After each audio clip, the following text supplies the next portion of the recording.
नमस्कार दोस्तों। Hindi steno dictation 80 word पर मिनट, 445 वर्ड होने वाले हैं। संपादकीय लेखन 29 में आपका हार्दिक स्वागत है। कुछ महत्वपूर्ण बिंदु देखें। 5 सेकंड में हमारा डिक्टेशन प्रारंभ हो जाएगा। स्टार्ट।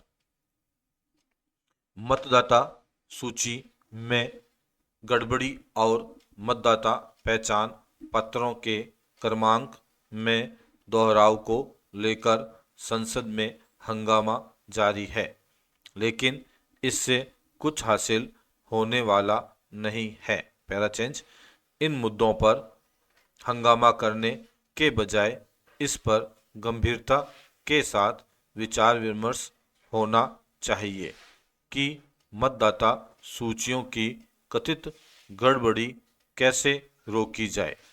लेकिन सबसे पहले यह स्पष्ट होना चाहिए कि मतदाता सूचियों में कैसे गड़बड़ी होती है और क्या विपक्षी दलों की ओर से जैसी गड़बड़ी की शिकायत की जा रही है वैसी वास्तव में हो भी रही है। पैराचेंज। यह प्रश्न इसलिए क्योंकि कुछ विपक्षी दल यह साबित करने की कोशिश कर रहे हैं कि केंद्र सरकार के दबाव में चुनाव आयोग जानबूझकर त्रुटिपूर्ण मतदाता सूची बना रहा है ताकि भाजपा और उसके सहयोगी दलों को चुनावी लाभ मिल सके।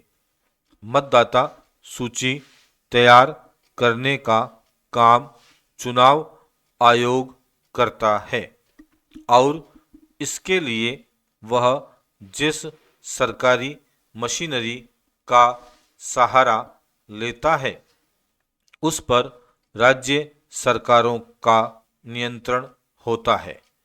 यदि विपक्ष यह कहना चाहता है कि गैर भाजपा शासित राज्यों में भी सरकारी मशीनरी चुनाव आयोग के दबाव में गलत मतदाता सूचियां तैयार करती है, तो इस पर यकीन नहीं किया जा सकता।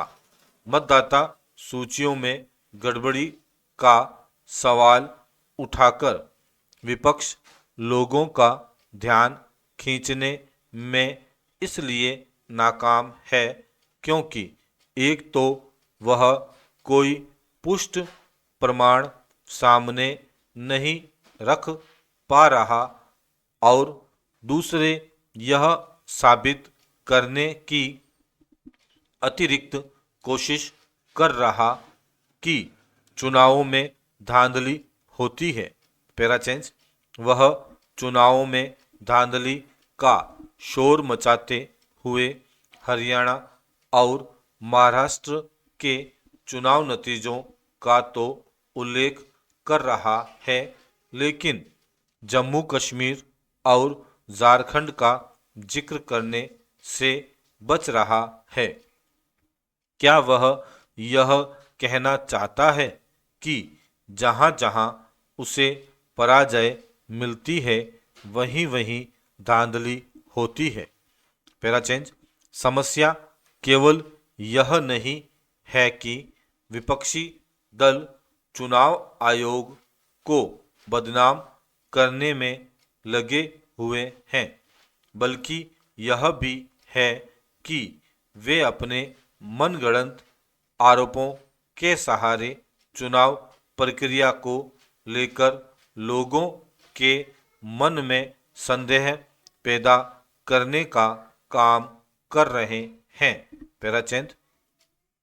क्षुद्र राजनीतिक स्वार्थों के लिए चुनाव प्रक्रिया को लेकर लोगों के मन में संदेह के बीज बोना लोकतंत्र विरोधी आचरण ही है।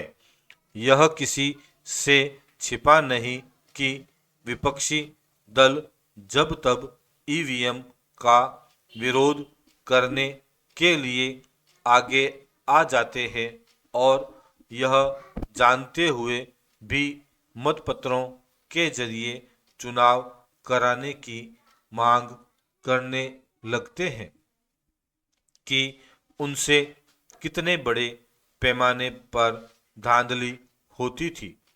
Para change.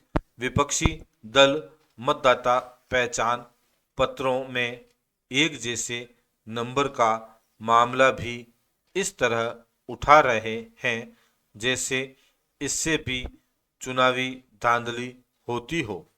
तथ्य यह है कि ऐसा संभव नहीं, क्योंकि मतदाता पहचान पत्र की क्रमांक संख्या में दोहराव के बावजूद कोई अपने निर्धारित मतदान केंद्र पर ही मतदान कर सकता है।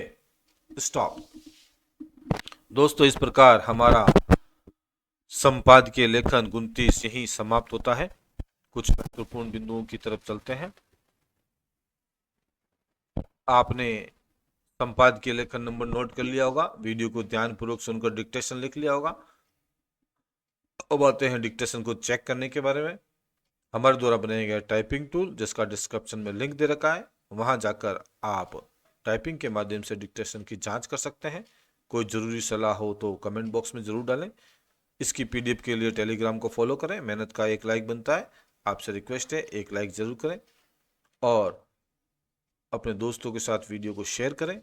इसी तरह की वीडियो देखने के लिए चैनल को सब्सक्राइब करें और बेल आइकन प्रेस करें ताकि वीडियो अपलोड होते ही आपके पास नोटिफिकेशन पहुंच सके। धन्यवाद दोस्तों।